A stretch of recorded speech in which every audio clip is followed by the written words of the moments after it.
Bonjour et bienvenue dans cette vidéo dans laquelle j'ai choisi de t'enseigner, de te livrer des secrets qui te permettront d'apprendre une langue étrangère en 2 étapes. I'm Firestone, your non-native English teacher. Que tu le veuilles ou pas, l'apprentissage d'une langue s'est fait en 2 phases. Il y a la phase passive et la phase active. C'est quoi la phase passive? Cela prend combien de temps et quelle stratégie mettre pour y parvenir? La phase passive, c'est la phase où l'étudiant n'a pas encore atteint le niveau de survie dans cette langue. Il ne sait pas exprimer ses sentiments ni ses émotions. Sur la faim, il ne sait pas quoi dire. Sur les joyeux, il ne sait pas quoi dire. Donc, il est presque regardant. Et pourtant, l'apprenant écoute les leçons du professeur, vient au cours régulièrement, fait les devoirs, mais n'arrive pas à exprimer ses propres idées ou ses propres émotions, voire même ses sentiments. Mais il fait tout, il n'arrive pas. S'il peut dire quelque chose, ça peut être un mot ou 2 mots, mais sinon il ne peut pas réagir dans une conversation qui se passe entre 2 personnes ou 3 personnes autour de lui. Cette phase dure généralement entre 70 à 108 heures réparties en 1 heure ou 1 heure 30 3 fois par semaine. En d'autres mots, dans une semaine, tu choisis d'étudier 3 fois. Par exemple, lundi, mardi, jeudi. Lundi, tu prends 1 heure, mardi 1 heure et jeudi 1 heure. Ou bien lundi 1 heure 30, mardi 1 heure 30, jeudi 1 heure 30. Et s'il faut évaluer cette phase en termes de mois, ça te prend environ entre 6 à 9 mois. Et quand je dis 6 à 9 mois, ça vous fait effrayer. Vous avez peur. Vous vous dites, mais je n'arriverai jamais. 9 mois, c'est beaucoup. Mais non, c'est pas beaucoup. En termes de heures, nous avons dit 108 heures. Donc, tout cela, c'est parce que notre cerveau a besoin de faire des choses de manière répétée, mais avec de l'espace. Cela permet à notre cerveau de bien retenir les choses. C'est un peu comme quand on construit une maison.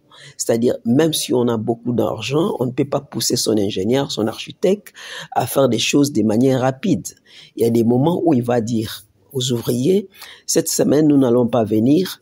On doit attendre que les bétons se solidifient, deviennent de plus en plus durs et on va reprendre le travail. Quelle stratégie mettre en place pour parvenir à réussir à notre but, qui est de parler la langue étrangère?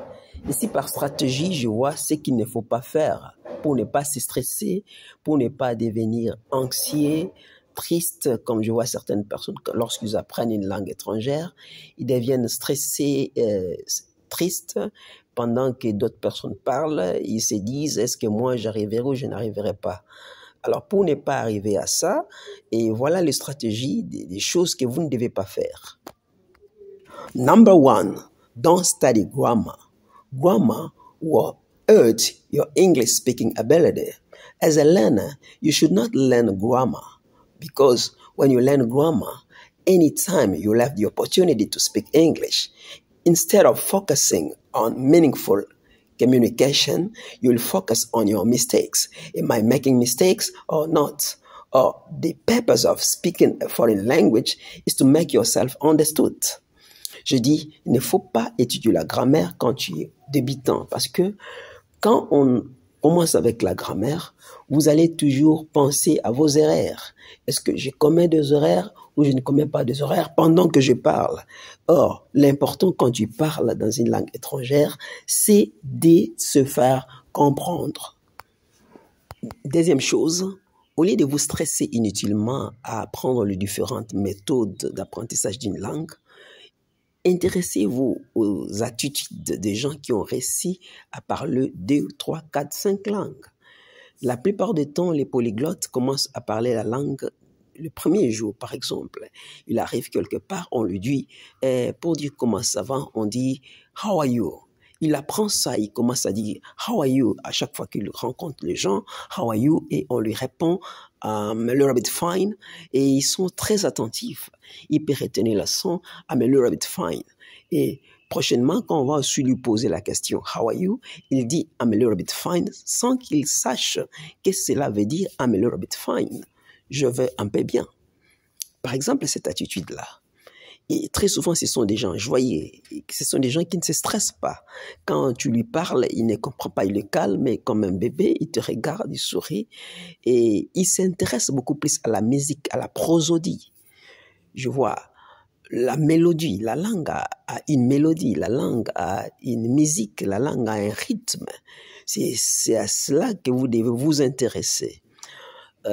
Si vous le faites, vous verrez que le 6 ou 9 premiers mois vont se dérouler calmement. Et je vous assure, avant même d'arriver à 6 ou 9 mois, vous allez déjà atteindre la phase active et vous commencez à parler la langue sans même que quelqu'un d'autre vous pousse. Speak, speak, speak, speak. Non, tu vas le faire naturellement.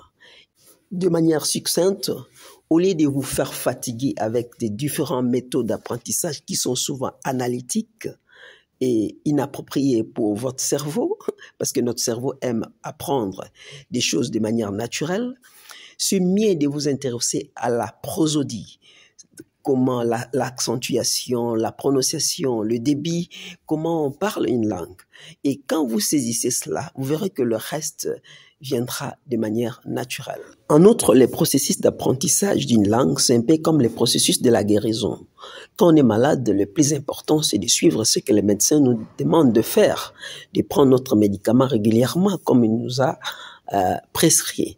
Mais c'est pas de se soucier quand je vais être guéri, parce que ces soucis ne vont rien changer. Donc, c'est un peu quand tu apprends une langue, tu ne peux pas te demander, je vais vraiment commencer à parler à quelle date et à quelle année. Non. Ce qui est important, ce sont tes attitudes, c'est-à-dire être calme, être patient, être joyeux, mener votre vie comme vous le voulez et faites ce que vous pouvez faire et continuez d'apprendre.